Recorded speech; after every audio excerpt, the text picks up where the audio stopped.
be a lot better. Yeah, it's not as satisfying when it's a PBR.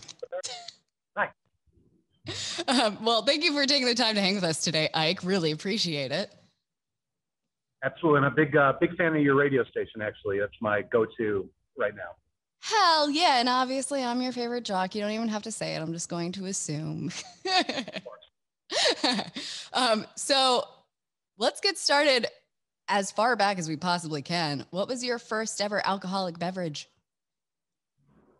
Oh, geez. First ever, I think it was probably like an ice house, I would assume. Or, maybe it might have been a Mickey's 40 ounce.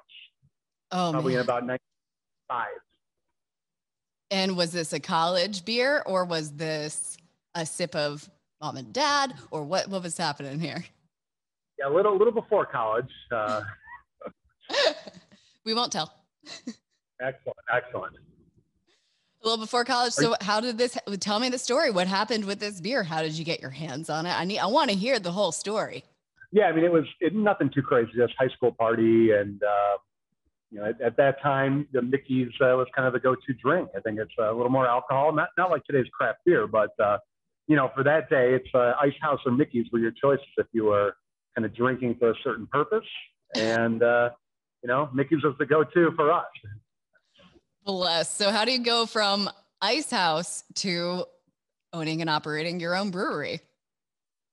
Absolutely. So, I think like a lot of my homebrew compadres, I got started doing, craft brewing compadres got started homebrewing. So back in 2006 or 7, my wife bought me a homebrew kit for Christmas and has regretted it ever since.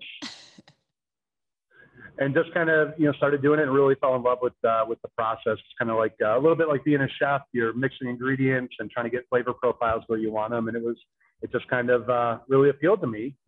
And I was working a job I didn't necessarily love and had the opportunity in 2012, 2013 to plan this thing out and get it going. What was your job before? I worked for a marketing agency. Oh, yeah. Yeah, I'm sorry. The great thing about that was it was right across the street from Haymarket Brew Pub, which is a brew pub in the West Loop. And by working there, I got a chance to kind of strike up a friendship with their owner and head brewer over there, Pete Crowley, who kind of taught me how to do this on the real scale. Yeah. So then how did you get to BuckleDown specifically? Yeah, just wanted to kind of do my own thing. And as we were going through kind of planning out the brewery, we kept talking about, we're going to buckle down and get stuff done this week. We got to buckle down and get this, this piece of equipment ordered. We got to buckle down and get this regulatory thing done, and just kind of stuck from that point. It's like, what are we going to name this thing? Like, yeah, maybe Buckle Down, because that's what we're always saying. That's perfect. So then what has been so far your favorite experience of owning and brewing and all that, whether that be the interpersonal relationships you've formed, or just the making of the beer itself, or maybe the opening of the doors of the brewery and all of that? What has been your favorite moment? For sure, it's like an ongoing moment. I just love interacting with our customers. Like, they've been so awesome, especially last year with the COVID happening. Like, our customers are amazing. They're super loyal. They're really cool people. And yeah, I really cherish every minute I get to spend with those guys. It sounds pretty cliche, but it's nice because it's like an ongoing basis. I get to see some of my favorite people who have really supported me and my family on like a daily basis, and get to drink beers with them. So not bad.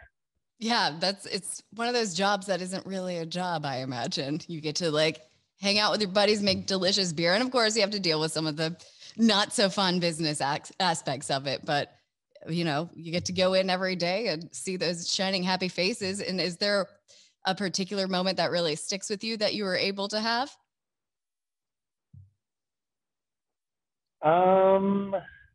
I think, I guess maybe it's because it's more recent, but thinking back to like March of last year with all the shutdowns happening, and it was just a very odd time. And yeah, a lot of those memories kind of stick up, but good ones, people coming up and saying, we're going to do whatever we can to keep you guys open. And it was very touching. It's nothing, it's kind of like bittersweet because it was such a weird time, but still, nonetheless, very touching and very heartfelt from everybody.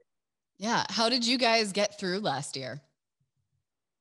Doing a lot of kind of flying by the seat of our pants. So going from, shutting down everything in March to being able to operate like a to-go operation, which involved us zip tying cardboard spray painted signs on the pallets and leaning them against cars. It was we got some pictures. It looks very apocalyptic. It's like, what's happening here?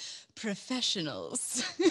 Oh yeah, real professional. That only lasted a couple weeks. It's like, oh, this will be over soon. It's like, maybe we should do something about the spray painted cardboard signs now. No, you just own them. You lean into it. No mistakes. So obviously there are a lot of breweries in Illinois and Chicagoland. What do you think makes BuckleDown stick out from the crowd?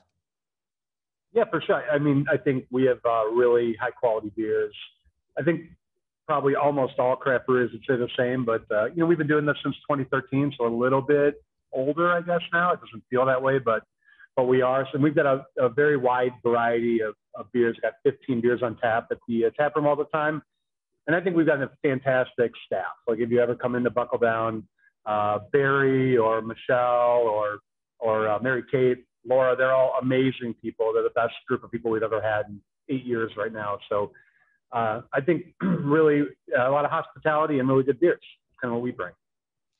So I have to ask, because you're the guy that makes them, you know everything about it.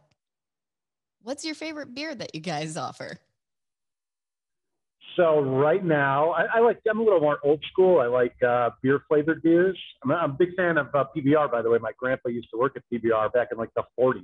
He's 100 years old now and still drinks PBR. I definitely knew that. And that's why I did this, was for the obscure reference, because I'm that good at my job. That good. That's pretty good. Thank you. But yeah, I really like more traditional styles. Like right now I'm drinking a beer called Hooligan Soup, which is an English mild. It's kind of a brown ale, a little bit malty. We've also got some real nice lagers. We've got a black lager called Darth Fritz. We've got a Mexican lager called Cactus Pants. Those three are probably my favorite right now. I love the name Hooligan Soup. How do you come up with the names for these beers? Yeah, well, that one, a great friend of mine is, he's from New Zealand, and that's kind of like a name for liquor, like a general liquor term. Yeah, going to get into some of the Hooligan Soup. Oh, that's amazing. We draw inspiration where we can find it. Really, like beer names are kind of hard to. A lot of them have already been used, so you got to be pretty creative, and there's a lot of Google searches involved. But I think just being like open with the brainstorming and just getting after it is probably the best way. It's not an easy process. We've got a fantastic artist, though, that brings our names to life with labels and drawings and design works. He's outstanding. That's amazing. So tell me about this Clencher 5 you guys have right now. Clencher 5, yeah, it's a double IPA. We actually we're on Clencher 6 right now. To that point, that's a beer we've been brewing since 2014. It's always a rotating beer, so it changes every few months. That's the number behind it. We're about to do Clencher 7 in a few weeks. And really, it's the way for our brewers to play around with new hops. So with IPAs and hoppy beers, really what moves those forward is all the genetics and breeding work that these guys in the Pacific Northwest do. And it's really a way for us to explore and try new flavors and try to make a real intense but unique hoppy beer. And it's really fun. It's a good beer to play with. Next one we're using some hop oils, which are like an advanced new product that are coming out. So it's a fun way to experiment and just play with a big double IPA that people love. Yeah. So I can tell that you're very into your hops. Do you source them from all over the world, or do you like to locally source them, or how do you get into these hops? Yeah, for sure. Most of the hops we use are from Oregon and Washington. So that's like in the United States, that's the big hop growing area. And really they've got a ton of cool technology like this with these hop oils and different ways to make hops, I guess, to process them. So not a ton locally. We used some Michigan hops in the past, not so much now, but mostly they're from the Pacific Northwest, which is a beautiful part of the country. Not as beautiful as the suburbs of Chicago, though. I think that goes with that as well. What are some of the advantages that you think that you guys have not being in the city? Well, I think it helped us a lot last year. We thought about a little bit about being in the city back when we first opened, just for a couple minutes. It never really kind of germinated. We just thought being in the suburbs in this particular area was a better option for us. At that point, there weren't many breweries around outside of Chicago, so it was a nice little competitive piece. But for now, it's like I think it's nice for people to be able to drink close to home. I live like 5 minutes from here, and a lot of our customers are very super local to us, and it's nice not to have to travel. And especially right now, it's probably I don't know what to say. We love to have people from the city come out too. We do a ton of business with travelers going in and out of Midway. That's maybe like 15-minute drive from here, so it's probably one of the closest breweries to Midway, which is fun. What do you guys have going on for 2021? What are you hoping to achieve now that you've gotten through the pandemic or are getting through the pandemic soon here? What's on the docket for 2021? Yeah, for sure. A lot of our beer that doesn't get sold in our tap room goes out to our distributor and gets sold to bars and restaurants. We're looking forward to having those customers back and getting more of our great bar and restaurant customers opened and serving their delicious food and being able to have beer at a bar. It's nice for us. We've got a kind of unique setting here at the BuckleDown. We've got big doors, big overhead doors that open up. So we've kind of got like a more of an open air feel here. And I'm looking forward to just, opening up all the way when we can. We're trying to expand our beer garden to have a much bigger outdoor area, which is very exciting for me because, we get 2 months of outdoor drinking in Chicago every year. No kidding. So it's nice to take advantage of that. So that's the big thing. It's just kind of getting back to business as usual a little bit would be pretty cool right now. So you guys don't have food. So what is the policy? Are you a bring your own food kind of place?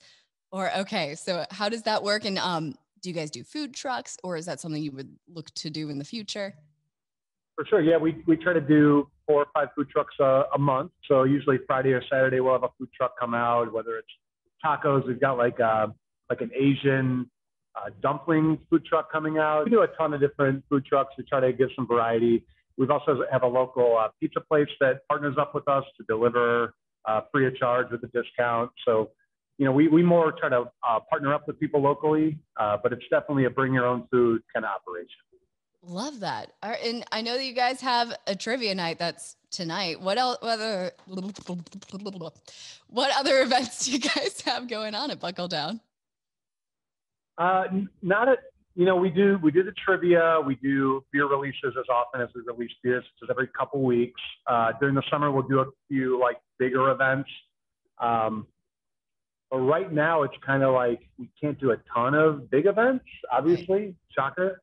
But it's more like, just come out and have a good time kind of place. It's not a ton on the docket right now outside of food trucks and trivia every week and beer releases. Actually, it sounds like there's a lot going on. I was going to say, that sounds like all we need is beer and food trucks and trivia. I mean, that's a happy place right there. Absolutely. Is there anything that you feel like we didn't touch on that you want the people to know, you want to get the word out about? No, I just hopefully everybody will come out and give us a shot and check BuckleDown out. I think you won't be disappointed. Absolutely. And I guess check out our social stuff too, but I think you guys already plug up to that anyway. Oh yeah. Oh, that's going to be everywhere. Don't you worry. A lot of ridiculous videos starring me. So hopefully people enjoy those. We love a ridiculous video. So absolutely.